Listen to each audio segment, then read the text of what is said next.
All right, gamers, ready for the big one? Today we're going to review Legends of Zagor. I am super excited. This game goes for a lot of money. This one is in shrink. It's never even been opened, which means it doesn't belong on my board game shelf. It belongs in a museum. However, should I destroy the value, open this up and review it? Yeah, let's go.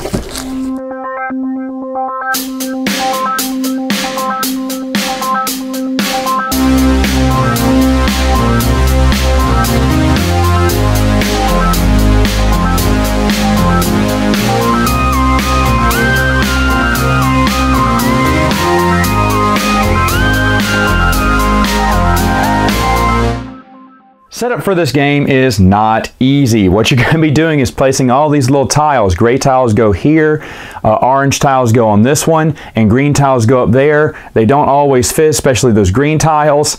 It takes a while to set this game up.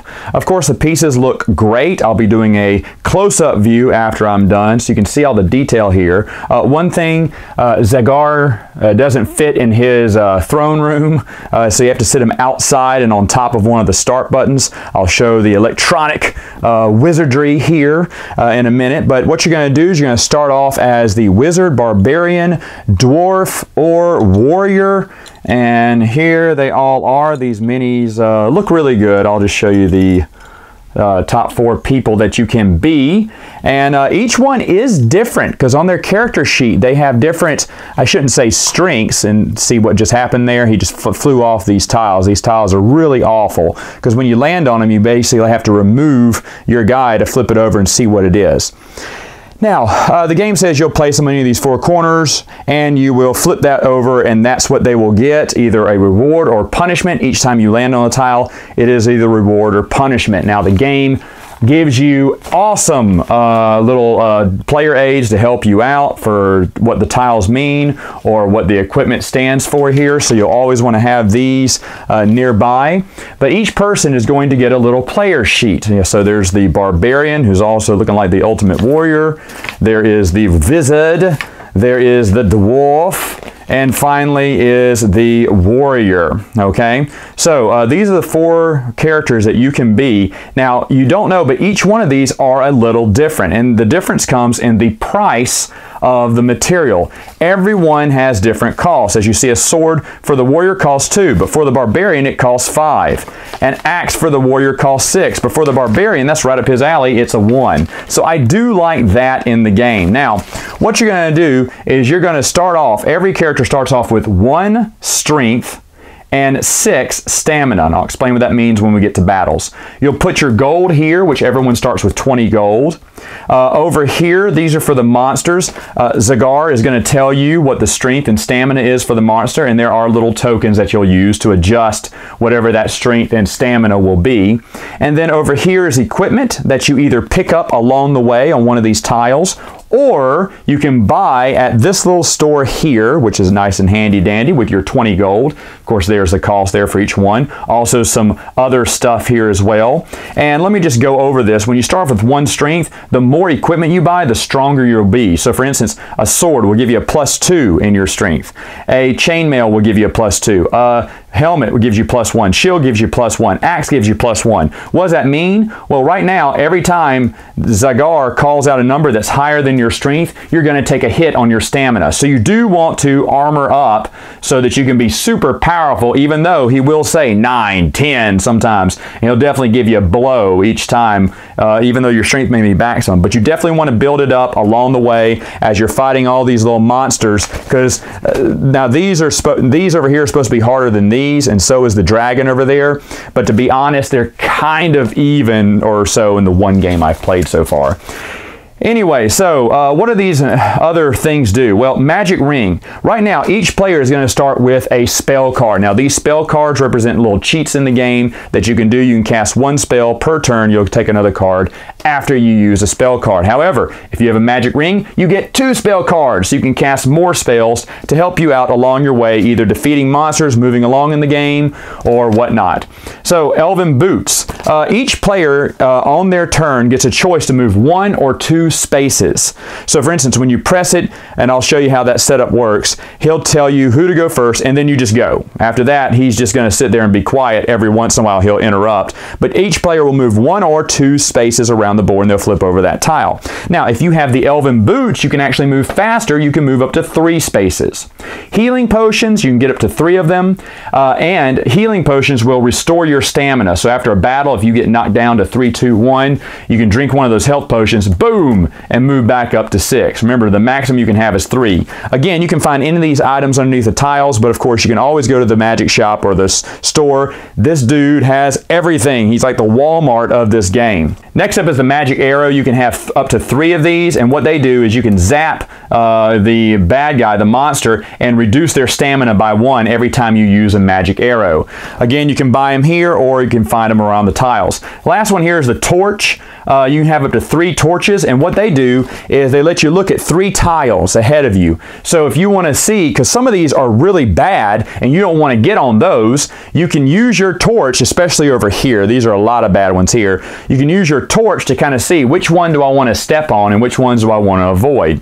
And again, you can only hold up to 3 torches. Now, other things you can get in the game, you can get little hirelings. Now, there is nothing. There's not even a token that denotes a hireling. He's just an invisible character. You do have a little heart token. He has a stamina of 3 and a strength of 5 here. He costs 4 to get one, and he can help fight some of your battles for you. If you want to send your hireling in there and not take the hits yourself, you can be a coward and get a hireling to do it. Again, there's no token. It's just a little thing here that denotes his stamina and strength.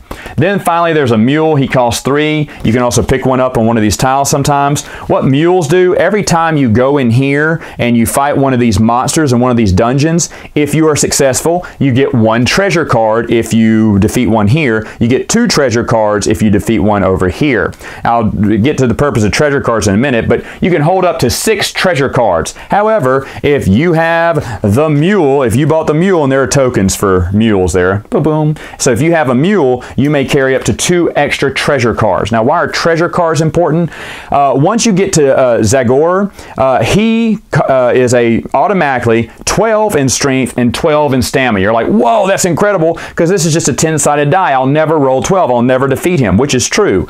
But for each treasure card that you have, it reduces his strength and stamina by 1 each. So you can have up to, if you have the mule, 8 treasure cards, and now he's just a 4 and a 4. Very manageable, very easy to defeat. Now, these treasure cards come with numbers. I have no idea why, and the instruction manual doesn't say anything about the numbers. I'm guessing there's 20 cards in the deck, and so you can count. If you can't count, you can put them in number order. I have no idea what the numbers mean.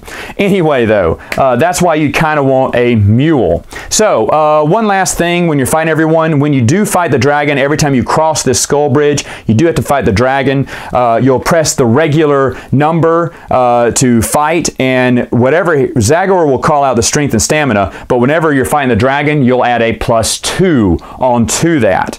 So again, players will be running around, maybe definitely going to the magic shop to spend some of their well-earned gold, and they'll be fighting monsters, picking up certain items, traveling, making their way across the bridge to defeat Zagor.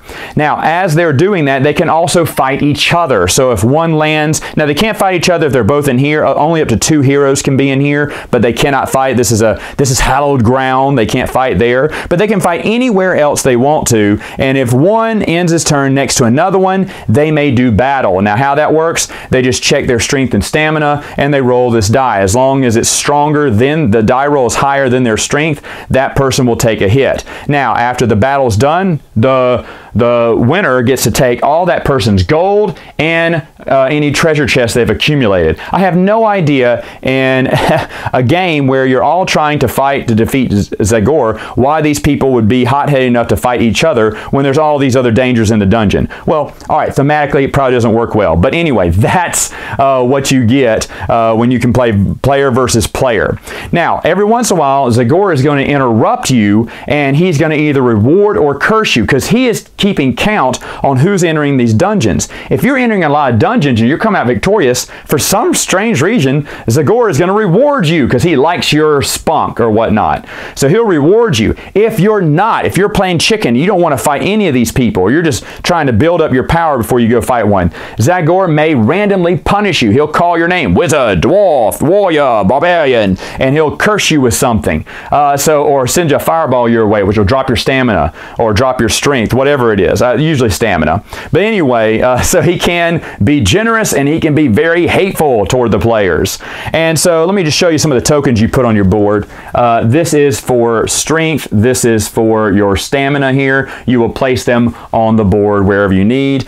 Gold coins come in 10s, 5s, 3s, and 2s. They're just these little plastic cardboard chips, and you will just put them on the gold bag.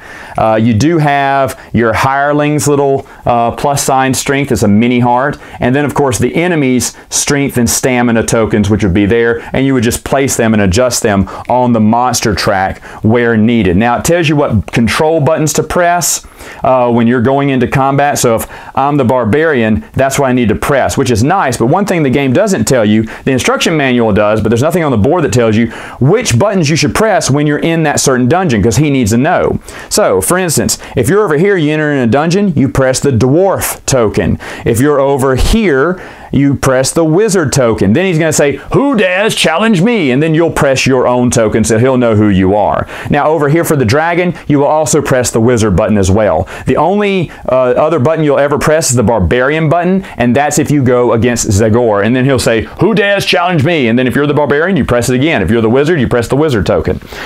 All right, so that's basically how the game goes. Now, let's get into how he sounds. So I'm going to go ahead and press this. I'm going to start it off. He's going to say how many players are challenging him and whatnot. So hopefully you can pick this up in the sound. You press this button and... Who dares challenge me? And I'm going to say all 4 players here. Got to wait till it's over. Dwarf, wizard, barbarian, warrior, wizard, begin. And so the wizard begins. Now the wizard's here, and he can move 1 or 1, 2. So he goes 1, 2 here. He removes this tile, and it says, pay a gold coin or fight this guard. Well, I'll probably pay a gold coin because I don't want to fight him. I'm a peace lover. As you see, it is storming. He's laughing. He's interrupting your game every once in a while. But let's say that the dwarf goes 1, 2, and he's in here. So first off, I'm going to press the dwarf token, which is right over here. So I'll press it. Who dares challenge me? Now, since it's the dwarf, I'll press the dwarf again. Now he's going to tell me... Dwarf, prepare to die. And he's going to tell me how much strength and how much stamina. Prepare for battle. There is danger here. Strength 2, stamina 1. So I put the strength 2, stamina 1. Now he's going to announce what the first hit is. Now remember, I'm a 1.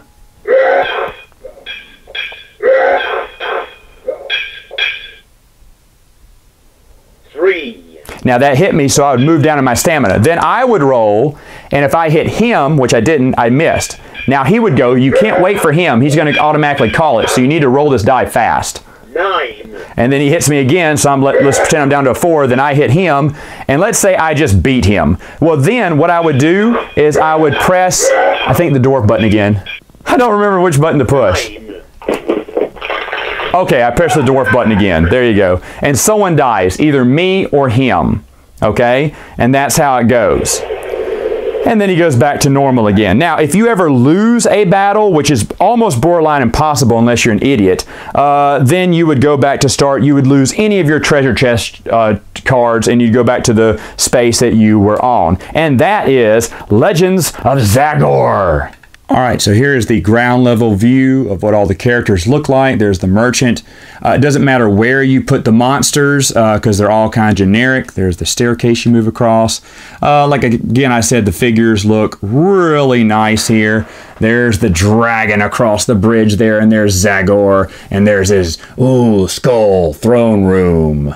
Final thoughts, what do I think about Legends of Zagor? Well, you know what? I saw this game a long time ago in someone's collection. I was like, what is that? Ooh, it's an electronic fantasy game? I must have it.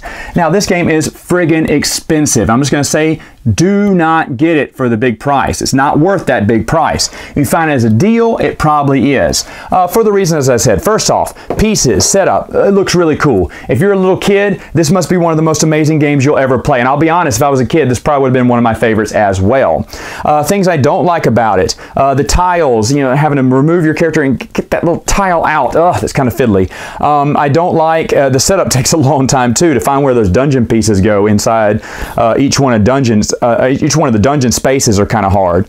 And let me see, what else? There's something else. The rule book, the first time playing it, you're always having to look up things. And until this video comes out, I still haven't found an instructional video that's really that good. Someone did a playthrough, which was all right, but he even messes up a lot, and I can't fault him because when we first played the game, we messed up a lot.